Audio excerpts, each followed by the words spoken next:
हाँ जी, नमस्कार आप सभी को। कैसे हैं आप सभी? आप सभी का बहुत स्वागत है। आज के इस वीडियो में हम डिस्कस करेंगे puzzle and seating arrangement. Seating arrangement को हम थ्रेड मेथड से बनाना सीखेंगे। तो देखते हैं किस तरीके से थ्रेड मेथड सीटिंग अरेंजमेंट के अंदर यूज़ किया जाता है। आप स्क्रीन पर कुछ डायग्राम देख पा रहे होंगे। जो डायग्राम है इनको हम थ्रेड मेथड के थ्रू बनाएंगे। जो इतने भी एंडलेस डायग्राम होते हैं जिनका कोई एंड पॉइंट नहीं होता, जैसे कि आप सर्कल में देख पा रहे होंगे, इसका कोई भी एंड पॉइंट नहीं है। स्क्वायर में देख पा रहे होंगे, इसका कोई एंड पॉइंट नहीं है। ट्राइंगल में देख पा रहे होंगे, इसका कोई भी एंड पॉइंट नहीं है। इसी तरीके से बहुत सारे डायग्राम, जैसे कि सर्कल हो गया आपके सामने, स्क्वायर हो गया, ट्राइंगुलर हो गया, और अपना रेक्टेंगुलर हो गया, पेंटागन हो गया, ऑक्टागन हो गया, हेक्सागन हो गया। ये जितने भी सारे जो एंडलेस डायग्राम होते हैं जिनका कोई भी एंड पॉइंट नहीं होता, उनको हम मैक्सिमम टाइम हम थ्रेड मेथड से बनाने ही करते हैं। किसी किसी जगह पर हम थ्रेड मेथड का यूज़ नहीं भी करते हैं, लेकिन मैक्सिमम मैक्सिमम 99% चांस है कि हम थ्रेड मेथड का यूज़ करके ही उसको बनाए, चाहे वह किसी भी तरीके से उसके अंदर पर्सन जो है वो बैठे हों। तो जैसे एक जस्ट फॉर बेसिक की हम देख लेते हैं कि ये जैसे मान लीजिए सर्कल है। अब इसका सीटिंग अरेंजमेंट बनाना है, तो मैं जस्ट सपोज कि मैं इसके अंदर 8 लोगों का सीटिंग अरेंजमेंट बनाने का ट्राई करता हूँ। तो 8 लोग किस तरीके से बैठेंगे? 1 2 3 4 5 6 7 8, and all of them are facing the center. सारे के सारे सेंटर की तरफ फेस कर रहे हैं, कुछ इस तरीके से। ठीक है, कुछ इस तरीके से सेंटर की तरफ फेस कर रहे हैं। तो ये एक तरीके से नॉर्मल हम इस तरीके से बनाते हैं। ठीक है, अब अगर मैं इसी को थ्रेड मेथड के थ्रू बनाऊं, तो थ्रेड का मतलब क्या होता है? एक तरीके से धागा। तो इस सर्कल को हम धागे की तरह खोल देंगे। अगर मैं इसको यहाँ से ब्रेक कर देता हूँ, यहाँ से, और अगर मैं इसको इस तरीके से ओपन कर देता हूँ, कुछ यहाँ से इस तरीके से ओपन कर देता हूँ, तो ये किस तरीके से बनेगा? कुछ इस तरीके से एक थ्रेड मेथड एक सीधी लाइन में कन्वर्ट हो जाएगा, इसके अंदर 8 लोग बैठे होंगे। ठीक है, अब ये 8 लोग बैठे हैं। अगर अगर ये सारे नीचे, अगर मैंने इसको यहाँ से ब्रेक किया, अगर ये सारे इन साइड फेस कर रहे हैं, तो इनका फेस किस साइड होगा? इस साइड। ठीक है, और अगर मैं इसको यहाँ से ब्रेक करता हूँ, first condition, 1 second guys, 1 second. हाँ, और अगर मैं इसको यहाँ से ब्रेक करता हूँ, यहाँ से, तो सेकंड केस क्या बनता है? वही थ्रेड मेथड में 1 2 3 4 5 6 7 8, लेकिन इसमें ये सारे नीचे देखेंगे। तो अब इसमें इन दोनों के अंदर क्या डिफरेंस आ रहा है? ये सारे देख इनसाइड ही रहे हैं, लेकिन मैंने अगर इस सर्कल को यहाँ से तोड़ा तो ये ऊपर फेस कर रहे हैं नॉर्थ की तरफ, और अगर मैंने इनको इस सर्कल को यहाँ से तोड़ा, तो सेकंड केस में ये साउथ की तरफ फेस कर रहे हैं। तो थ्रेड मेथड की यही खूबसूरती है कि अगर कोई भी इनसाइड फेस कर रहा हो या आउटसाइड फेस कर रहा हो, आप उनको साउथ नॉर्थ किसी भी साइड में फेस देके आप उस पजल को स्टार्ट कर सकते हैं। जैसे कि मान लीजिए एक एग्जांपल लेता हूँ, 8 लोगों का अरेंजमेंट है, उसके अंदर एक कंडीशन अपने को दे रखी है कि B is sitting third to the right of A. Third to the right मतलब कुछ इस तरीके से, ए से एक दो छोड़ के राइट में बी बैठा हुआ है। तो हमने को अगर इसके अंदर है, अगर इस नॉर्मल वे में अपन बनाते हैं, तो इसके अंदर अपने को इस तरीके से दो कंडीशंस लेके चलना पड़ेगा, जिसके अंदर अगर हमको पता नहीं है कि ए का फेस किस साइड है, ए इनसाइड फेस कर रहा है या आउटसाइड, तो एक बार तो ए को इनसाइड फेस करा के एक दो छोड़ के बी को यहाँ रखना पड़ेगा, और एक बार ए को आउटसाइड फेस करा के एक दो छोड़ के बी को यहाँ रखना पड़ेगा। लेकिन थ्रेड मेथड के अंदर हम डायरेक्ट कहीं से भी यहाँ पे, मान लीजिए ए यहाँ पे रखा, तो एक दो छोड़ के बी, एक दो छोड़ के बी हम यहाँ पे रख सकते हैं थर्ड टू राइट में। अब वो बाद में अपन डिसाइड कर सकते हैं कि ये इनसाइड देख रहा है या आउटसाइड। तो इसीलिए अपने को ज़्यादा मैक्सिमम पॉसिबिलिटीज़ बनाने की ज़रूरत नहीं पड़ती है इसके अंदर। उसी तरीके से इसमें भी इस तरीके से लोग बैठते हैं। 8 जनों का अरेंजमेंट इसमें भी हो सकता है, इसमें भी हो सकता है, पेंटागन, हेक्सागन, हर तरीके के एंडलेस डायग्राम में हम थ्रेड मेथड का यूज़ करते हैं। तो आइए देखते हैं पजल के थ्रू, अपन सीटिंग अरेंजमेंट के थ्रू समझेंगे तो और अच्छे से समझ में आएगा। मैं भी आपके साथ ही प्रैक्टिस कर रहा हूँ। ठीक है, तो ये एक 8 लोगों का अरेंजमेंट है, सिंपल सी पजल है, स्क्वायर बेस्ड पजल है। ठीक है, इस तरीके से, तो 4 यहाँ पे बैठे हैं और 4 यहाँ पे बैठे हैं। ठीक है, ये 8 पर्सन है sitting at the square table, sit on the corner, and 4 person are sitting on the side of the table. The person who sits on the corner are facing the inside, corner वाले inside face कर रहे हैं और जो side पे बैठे हैं वो आउटसाइड फेस कर रहे होंगे।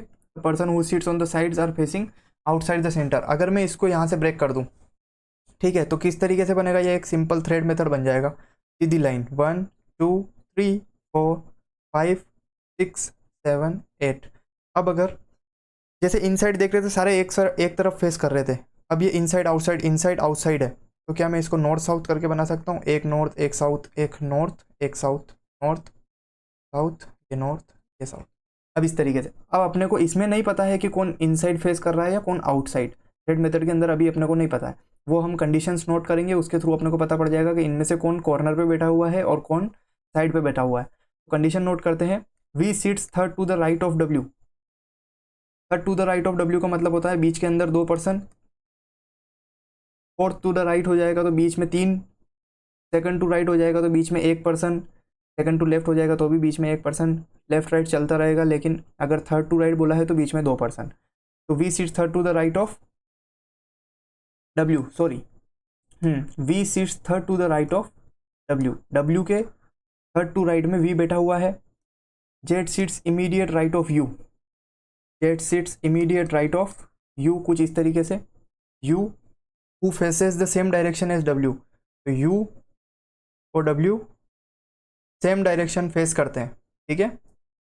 You and W direction as W, U and V are not immediate neighbour, U and V are not immediate neighbour, U के पास में कभी भी वी नहीं आ सकता, ठीक है, जस्ट इमीडिएट नेबर में। The number of person sitting between U and W is same as the number of person sitting between W and X. बहुत ही इंपॉर्टेंट कंडीशन है। इसके अंदर हम देख पा रहे होंगे कि डब्ल्यू जो है वो एक कॉमन पर्सन आ रहा है, तो डब्ल्यू बीच में आ जाएगा और डब्ल्यू और एक्स के बीच में जितने हैं, डब्ल्यू और वाई के बीच में भी उतने ही पर्सन बैठे होंगे। फॉर एग्जाम्पल अगर इसके बीच में 2 जने बैठे होंगे, इसमें भी 2 पर्सन बीच में बैठे होंगे, ठीक है। अगर इन दोनों के बीच में कोई भी नहीं बैठा होगा तो इन दोनों के बीच में भी कोई नहीं बैठा होगा, ठीक है, कुछ इस तरीके से। और X sits immediate right of S, S के इमीडिएट राइट में एक्स बैठा हुआ है। V and X are facing the same direction, V and X are also facing the same direction. He sits the one who sits to the immediate left of you.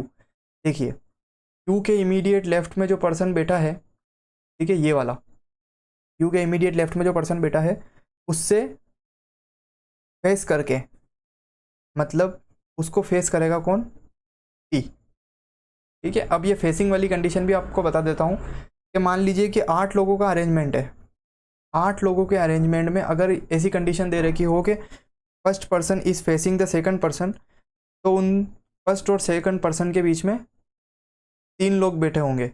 अगर मान लीजिए 6 लोगों का arrangement है और इसमें बोल दिया कि first person is facing the second person, तो उनके बीच में 2 लोग बैठे होंगे। अगर मान लीजिए 10 लोगों का अरेंजमेंट है और उसमें बोल दिया कि first person is facing the second person, तो उसके अंदर बीच में 4 लोग बैठे होंगे, कुछ इस तरीके से। तो यहाँ पे जैसे ये कंडीशन थी, ये वाली यू के जस्ट इमीडिएट लेफ्ट में जो बैठा है उसको फेस करेगा टी, तो मैं इसको ऐसे बना सकता हूँ कि यू के जस्ट इमीडिएट लेफ्ट में जो बैठेगा उससे 1 2 3 छोड़ के टी आएगा। अब वो इधर भी आ सकता है, ठीक है, 1 2 3 छोड़ के टी इधर भी आ सकता है, ठीक है। तो बनाते हैं, कौन सी कंडीशन दिख रही है बनाने जैसी। इसके अंदर पहले अपने को कंडीशंस को लिंक करना पड़ेगा। कंडीशन अगर W से मैं V को रखूँ, U से मैं, ये कंडीशन ही मेरे को अच्छी दिख रही है, ये वाली, इसी से स्टार्ट करते हैं। तो U को मैं ऊपर फेस करता हुआ ले लेता हूँ, नॉर्थ की साइड में, ठीक है। U मान लीजिए कि नॉर्थ में फेस कर रहा है, लेट सपोज, ठीक है। U मान लीजिए कि ऊपर फेस कर रहा है, तो U के जस्ट इमीडिएट लेफ्ट में कौन बैठा होगा, यहाँ पे बैठा होगा, और इसको छोड़ के, इसको 3 छोड़ के T है, तो इधर से गिन लीजिए 1 2 3, तो T कहाँ पे आ जाएगा, वापिस इधर। अब ये एंडलेस डायग्राम है, इसीलिए अगर इधर से खत्म हो गया तो वापिस ये इस साइड चला जाएगा, इस साइड से वापस खत्म हो गया तो ये इस साइड चला जाएगा। तो इस तरीके से ये चलता रहेगा, कभी भी एंड नहीं होगा, ठीक है, कभी भी एंड नहीं होगा, ये इस तरीके से चलता रहेगा, ठीक है। तो यू के जस्ट इमीडिएट लेफ्ट में जो बैठा था उससे 3 छोड़ के हमने टी बैठा दिया, किधर से भी गिनोगे तो उसके इमीडिएट लेफ्ट में हमको जो दिखेगा 3 छोड़ के टी दिखेगा, ठीक है, यू से इमीडिएट लेफ्ट में टी। अब आप ध्यान से देखेंगे तो एक कंडीशन ये दिख रही है, यू के इमीडिएट राइट में जेड है, यू के इमीडिएट राइट में जेड को मैंने यहाँ बिठा दिया, ठीक है। अब एक कंडीशन भी, ये वाली कंडीशन भी हो गई, ये वाली कंडीशन भी हो गई। यू और डब्ल्यू सेम डायरेक्शन फेस करते हैं, यू और वी पास में नहीं बैठ सकते हैं, ठीक है। एस और एक्स के लिए भी अपने को, तो हम इस कंडीशन को बनाने ही करते हैं, ये वाली। यू और डब्ल्यू जो है वो सेम डायरेक्शन फेस करते हैं, तो यू और डब्ल्यू, यू अगर नॉर्थ फेस कर रहा है तो डब्ल्यू भी नॉर्थ फेस करेगा, तो उसके लिए मेरे पास कितनी पॉसिबिलिटीज़ है, 1 2 और 3। डब्ल्यू इन तीनों में से किसी ना किसी जगह आ सकता है, ठीक है। अब डब्ल्यू को अगर मैं हर एक जगह पे रख के ट्राई करूं, अगर डब्ल्यू को मैं यहाँ पे रखता हूँ तो इसके राइट में 2 छोड़ के वी है, इसके राइट में यानी इधर। डब्ल्यू को अगर मैं यहाँ पे रखता हूँ तो इसको 1 2 छोड़ के वी को मुझे यहाँ पे रखना पड़ेगा, यहाँ पे, लेकिन वी यू का नेबर नहीं हो सकता, तो ये कंडीशन अपनी गलत हो जाएगी। अगर मैं डब्ल्यू को यहाँ पे रखता हूँ इस जगह पे, तो डब्ल्यू को मुझे 1 2 छोड़ के वी मेरे को इस साइड रखना पड़ेगा, लेकिन यहाँ पे पहले ही जेड बैठा हुआ है, तो यहाँ पे भी कंडीशन नहीं होगी। तो डब्ल्यू के लिए मेरे पास सिर्फ एक ही जगह बचती है, ये वाली, ठीक है। बाकी सारी कंडीशन खत्म हो जाती है डब्ल्यू के लिए। तो डब्ल्यू के लिए मेरे पास सिर्फ एक जगह बचती है, जो कि है ये वाली, और डब्ल्यू से 1 2 छोड़ के राइट में वी, राइट इधर चलेगा। अगर कोई भी पर्सन नॉर्थ देख रहा है तो उसका राइट इधर होगा और लेफ्ट इधर होगा। अगर कोई पर्सन साउथ देख रहा है तो उसका राइट इधर होगा और लेफ्ट इधर होगा। इमेजिनेशन करेंगे अपने आपके साथ, अगर आप इमेजिन करेंगे कि आप नॉर्थ देख रहे हैं, साउथ देख रहे हैं, तो आप इसका इजीली पता लगा पाएंगे किस साइड लेफ्ट होगा और किस साइड राइट होगा, ठीक है। अब यू और वी भी सेट हो गया, ठीक है। ये वाली कंडीशन भी हो गई।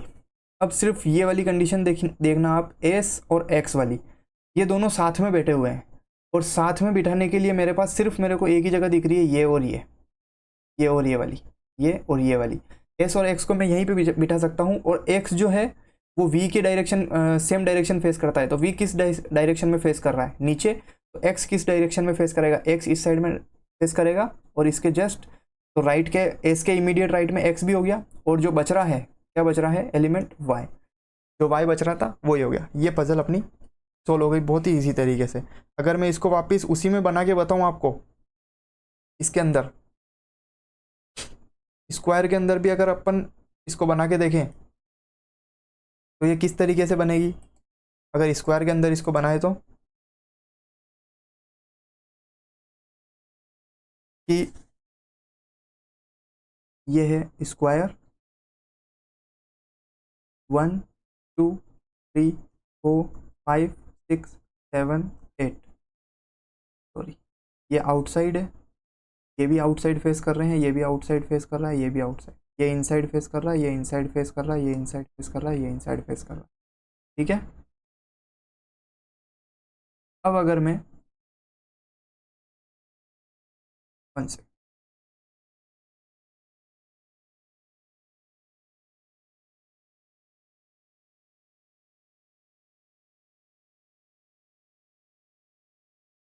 ठीक है, तो एक बात हमने इसके अंदर नोटिस करी कि ये वाली जो कंडीशन थी, यू के जस्ट इमीडिएट लेफ्ट में जो बेटा है उसको फेस करेगा टी, तो फेस कब करेगा, जब दोनों इनसाइड देख रहे होंगे, जब दोनों इनसाइड देख रहे होंगे तभी तो वो एक दूसरे को फेस करेंगे।